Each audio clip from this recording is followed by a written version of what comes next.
people think, that there's finally someone sounding the alarm on our side, fiscal sustainability. It's like, I'm not as convinced. And I'm going to show you why. Okay, so we're going to go, because we took some time here. We're a little later going on today because, like I said, Trevor was like, that looked weird.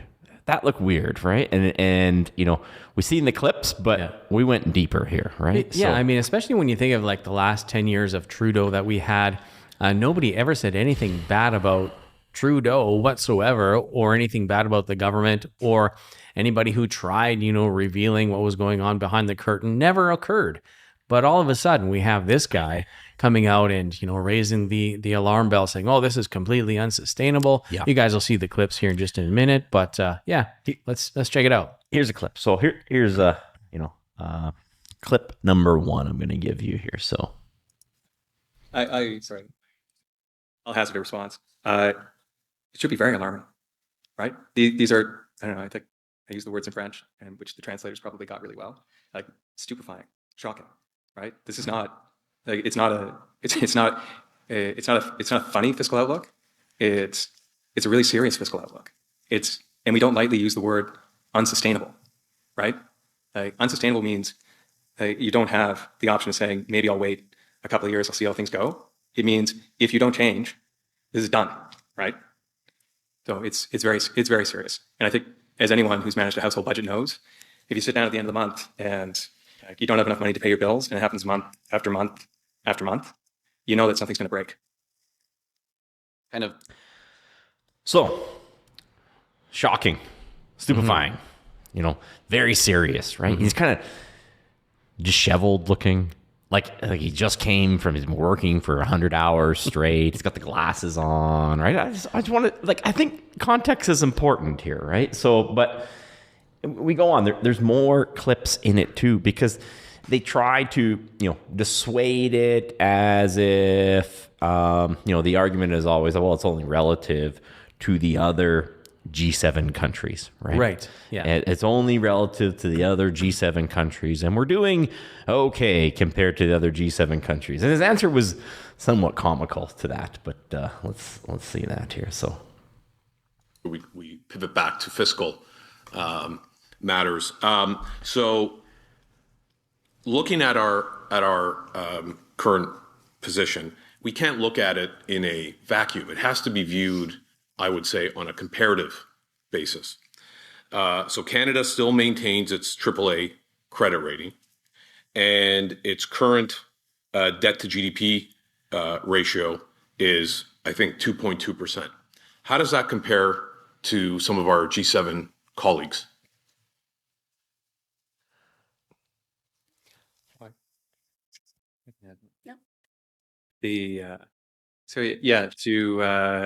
To Canada relative to other countries is in a more favorable, if you look at the numbers, in a more favorable situation immediately. I would say, like, for myself, the analogy is, I don't know, you're 200 pounds overweight and you have 50% body fat, and everybody else in your group, in your weight loss group, has 75% body fat and is like 400 pounds overweight and can't get out of bed. So yeah, like, we're in a more advantageous position. And that was funny. I mean, in preparation for this, Trevor, I was like, I'm going to watch this entire thing because, like, I've seen all the clips. Everyone's seen all the clips. I'm watching this entire thing. I want to see, I don't like whenever you see like a little tiny clip go, viral and get shared around everywhere. It's like, show me the whole thing. Like, show me the whole thing. And we want to see the context of what they're talking about. Yeah. Where that clip came from. Yeah. And we're going to go even deeper than this clip, right? But, like, I'm just setting the stage. It's like, we're setting the stage. It's like, you ever watch, some of you might have watched, maybe you watched like comic book movies or something growing up, or, maybe you watched professional wrestling or something. Like, yeah. What do you need in this story? It's like, you need a villain. Gotta have a villain. You gotta pump up the villain, okay? Right? So, Mr. Jason Jocks there, he's given his opinion.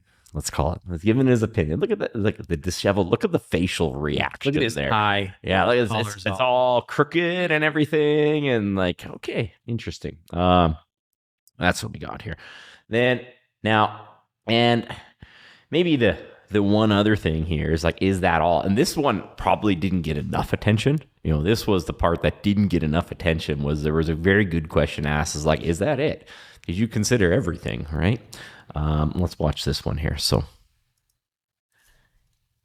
in your opening statements, you spoke to the fact that this outlook does not include incremental measures to achieve the North Atlantic Treaty Organization, or in other words, our commitments to NATO. And I'm wondering if you would be able to comment on what other spending that may have been included in the Liberal platform is not included in your numbers.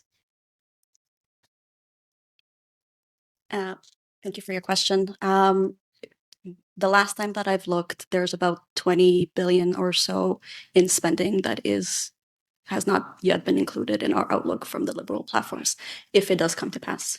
So we will see on November 4th what they will announce and what they don't announce, but roughly that is what's not included in our outlook right now.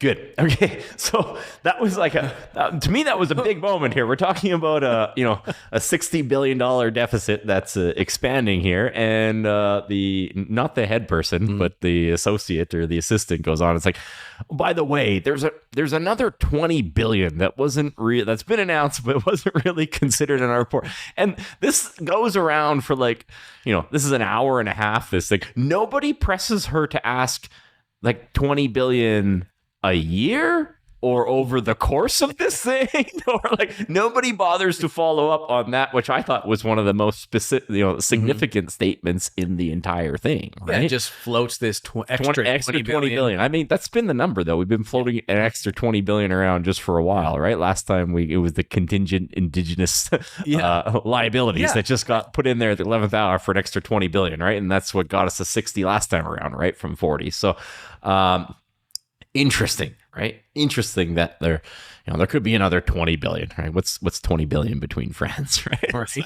It's only, it would only be a 33% increase in the whole thing that they're talking about here, right? Minor details or no details. Okay. So I know people saw this and I think it was probably like, finally someone inside the government is sounding the alarm on this. It's like, okay, let's dig a little deeper here. Let's just dig a little deeper on what you might have actually saw here. And maybe I'm the conspiracy theorist, but I think the scariest words in the English language is, I'm from the government and I'm here to help. So yeah, well, we've been sounding the alarm for a long time on the fiscal mismanagement, our debt to GDP ratio, even though we're not as bad as our 400-pound overweight cousin to the south.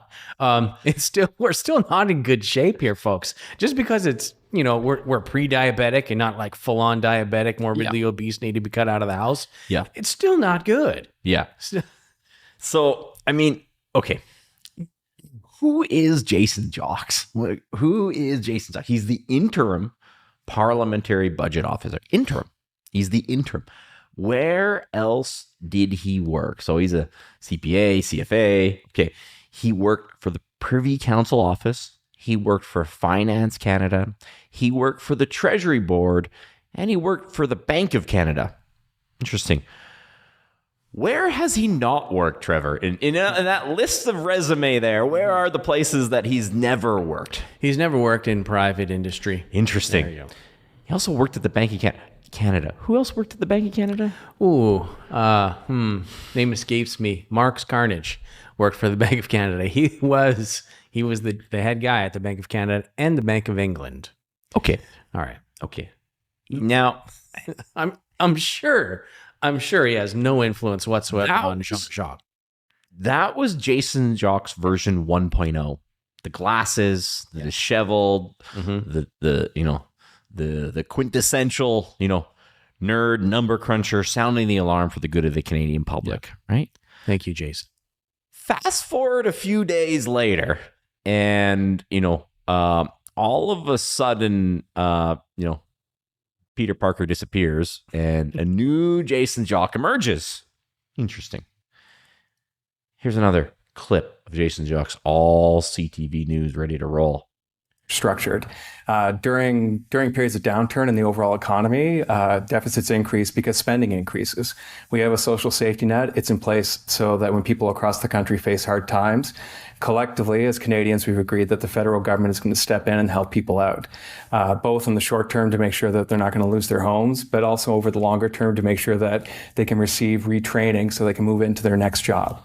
And then at the same time, while they're doing that, it would be pretty unfair to ask them to pay taxes on money that they're not earning. So, of course, revenues go down at the same time. But hopefully, what we've seen over the past 75 years, once we get out of the recession and once we get out of this sticky economic situation, things start to turn to the positive side. So the deficits should start to shrink. Wait. Same guy. I know, like, same guy. This is Jason Jacques, version 1.0 here. Fast forward a week later, goes into the phone booth, comes out as this guy. And, we're talking about the social safety net and how investing in Canadians is going to reduce the deficit over time. Hang on a cotton picking second, because I remember I watched that video just like you did. And they said, so you're saying that we're not in a recession and, your projections going forward is that we won't be in a recession. And what did he just say 2 seconds ago? We'll come out of the recession period, ... They're lying to us, man. Look at that nice suit, though. Like, look at the suit. Look at the first suit. Like, look at the first suit he's got here. Like, I don't even know if that thing fits. Like, look at the arms. It's like, suit. Yeah. Like, dude's on point here in this video. He's on point. He's got the makeup. He's got the, he's wearing the Armani. There's no more glasses. The glasses are gone. Yeah. Did you notice the glasses are gone? Got a haircut. Totally. Like he is ready for prime time now, right?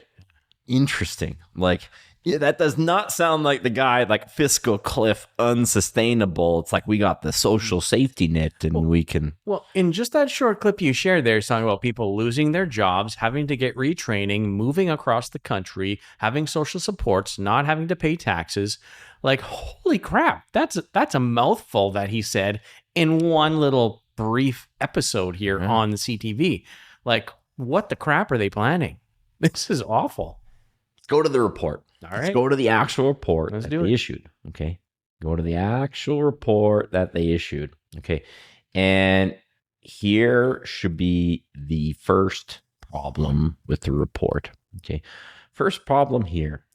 The Bank of Canada policy rate at 2.5% as it is today, they have it going up next year from 2.5 to 2.75. So in other words, all of the five major banks, all of their economists are wrong. All of the bond traders are wrong. And interest rates are in fact going up. Okay. Now, I can recognize that as a possibility. That's a possibility. It's not the likely possibility. It's not the likely possibility. But in conjunction with something else, it's like the unemployment rate. Look at the unemployment rate. It goes from 7.2 to 6.4. Now, I don't think that the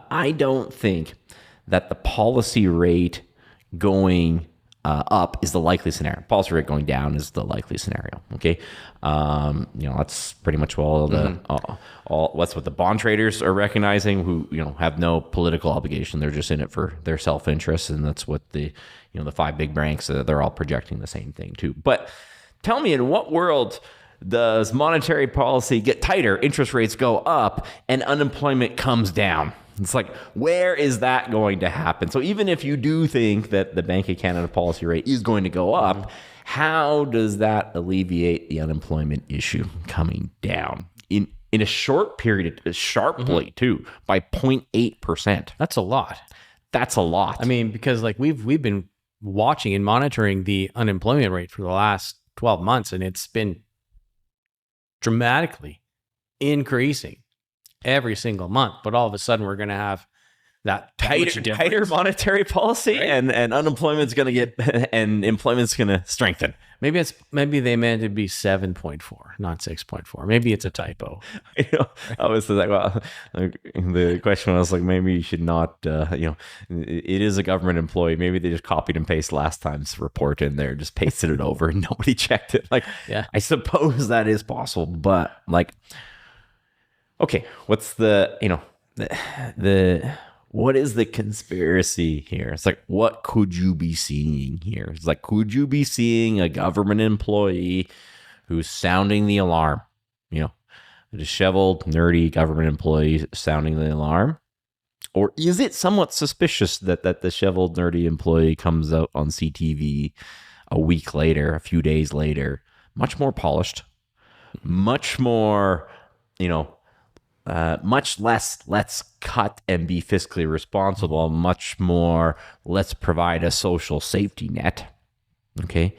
And then you take it with these numbers that don't make a lot of sense. It's like, what are you laying the groundwork towards? It's like, what did you just see? It's like, you just saw the creation of an insurmountable villain. Okay. Now, what is Mark Carney's stated plan? It's to invest in Canada and grow their way out, right? Okay. I'm going to tell you another possible outcome is, they will grow their way out, but it's not because of the investments will grow their way out. It's because of the expansion of the monetary base. Okay. It's because this policy will in fact be looser than what they're saying here. That policy will be looser. And because that monetary policy is looser, the monetary base will increase and the nominal GDP will increase, not real GDP. And I even just hate the term real GDP because it's calculated based on the government's inflation, right? But nominal GDP will go up and they will surprise to the upside in terms of revenue. They will surprise to the upside. And they will say, and they have painted the picture now because they surprised the upsides because of the investments that the Liberal government made in Canada that they're going to surprise to the upside. Yes. But in reality, it's because looser monetary policy is coming, and that's going to be the reason that they're going to surprise to the upside. So yes, they will raise more tax revenue, but those wages and those profits are just inflated profits based on looser monetary policy and increase in the monetary base. And can I tell you this for sure? No, I can't tell you for sure. I'm just saying that's, what's more likely here, people? What is more likely? That you finally had a government, parliamentary budget officer sounding the alarm, who's been a good foot soldier for a long time here?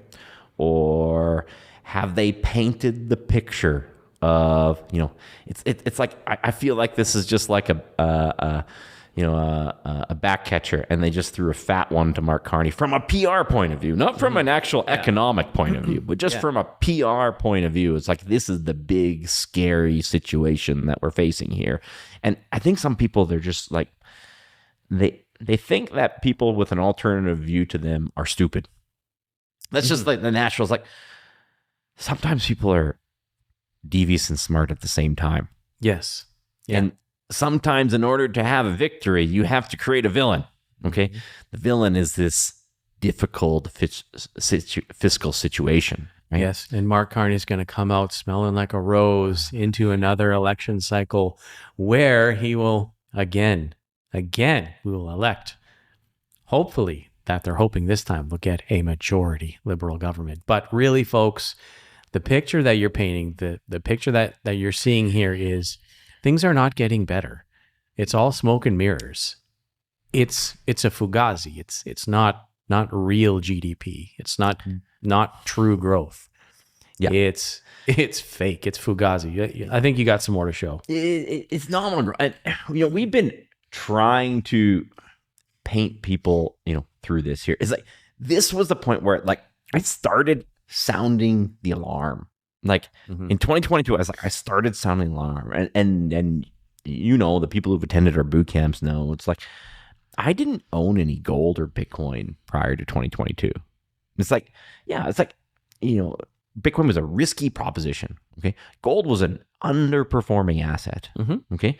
In terms of like what else I could invest in. Okay. And the debt to GDP exploded during COVID because the economy was shut down. Okay. I understand.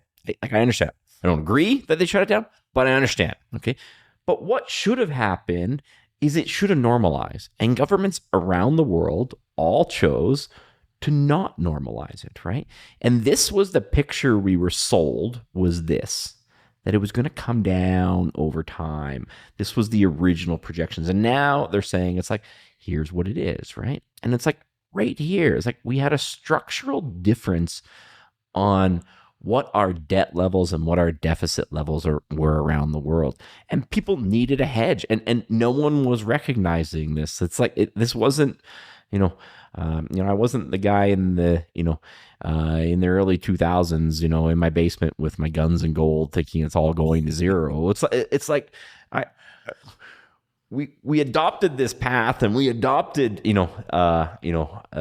these recommendations based on real numbers. Like, it didn't normalize. It's like I keep telling people, it's like someone yelled iceberg straight ahead and they just accelerated straight into it. And that's where we are. This chart just shows it what it is, right?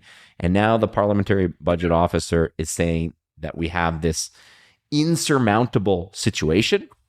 And I think they're just creating a scenario where, from a PR point of view, they're going to be able to say that Mark Carney's policies are responsible for normalizing this situation. There's even a bit of a footnote here, right?